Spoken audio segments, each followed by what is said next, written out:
It is time for us to take you back in time, and today we're taking you back 165 years ago.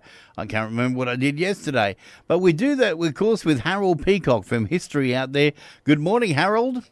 Yes, good morning, Damo. 165 years ago, it was a sunny day, but not for the Toowoomba constabulary. They had problems on their hands. Oh, dear. And apparently it was due to a rash of prisoner escapes. Yes, but look, it's a good thing because in reality it enriched our lives forever, and I'll tell you why. All right. Well, you tell us a story. Yeah, look, it was on the evening of Saturday the 3rd of August, 1861. That's when Mr. Peter Gentle walked into the Toowoomba police lockup. Now, Gentle was a mail contractor and one of the first hotel keepers in Toowoomba. Now, he asked Constable Alan MacDonald, who was in charge of the lockup, to see a prisoner by the name of Richard Austin, or Dick Austin to his friends. Right. Now, once Gentle was in the lockup, he offered the constable the sum of £50 to let Austin escape.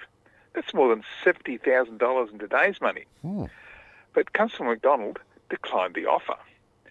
Now, a couple of weeks later, Austin was convicted in the Toowoomba Circuit Court of robbery.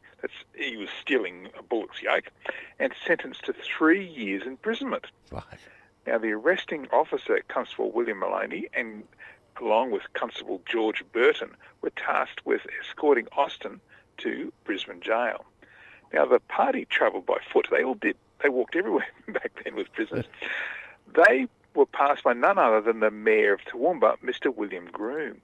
Now, he was surprised that although both constables carried carbines, the prisoner Austin was not handcuffed, which was, against protocol. And when the party got to Gatton Creek, they had to cross a log, and Austin was sent to go over the log first. Now, as might be expected, as soon as Austin got to the other side, he dropped what he was carrying, ran up the bank, disappeared into the bush, and was never seen again. Now, the senior officer, Constable Maloney, he was found guilty of neglect in allowing Austin to escape and was fined £5. Right. And as for Constable Burton, well, this wasn't the first prisoner that he'd let get away. Just weeks earlier, he and another policeman were escorting a prisoner to Brisbane when they stopped near Flagstone for the night. Now, the prisoner didn't have handcuffs on then either, and somehow during the night, while the constables were asleep, managed to quietly slip out of the camp and also was never seen again. Of course. Yeah, now, Constable Burton, for his crimes of letting 2 prisoners escape, he was promoted to acting chief constable in Toowoomba. How did that work? Yeah, something funny going on there. Yeah. And meanwhile, back at the Toowoomba lockup, one night, Constable MacDonald, who was in charge of the lockup, he left his wife Joanna alone with their 2 children, and she was in charge of the lockup with 5 prisoners. Now, while guarding the prisoners, Mrs. MacDonald was asked by one of them to go get some water because he was thirsty. As she was opening the door, a rush was made by the villains, and 3 of them escaped. The other 2 were stopped by the commendable and, I'd suggest, large Mrs. MacDonald, who, although having a child in her arms, blocked their way. Now, after the escape, Constable MacDonald and his family, Joanna, and their children, they were banished to the police station in Dalby. So no disrespect to Dalby, but, that's what happened. Now, as for the Toowoomba publican Peter Gentle and the prisoner Dick Austin, who he tried to free by bribing Constable MacDonald, and probably succeeded with Constable Burton, well, Gentle and Austin, they were long-time mates. You see, Gentle had been a publican in Edinburgh, Scotland, when he was convicted of a crime serious enough to be sentenced to 7 years transportation. Wow. Austin, meanwhile, was a cloth cutter in Stafford, England, when he was convicted of horse theft and also sentenced to 7 years transportation. And they were both among the 297 convicts who were taken from prison hulks and transported aboard the ship Bangalore, arriving in Moreton Bay on the 1st of January 1850, and immediately given their ticket of leave. Now, the Bangalore, that was quite an interesting ship because there were other additions to the Queensland citizenry, to great citizenry, such as Daniel Sullivan, who, upon arrival, was given 7 days solitary confinement for chucking a sickie.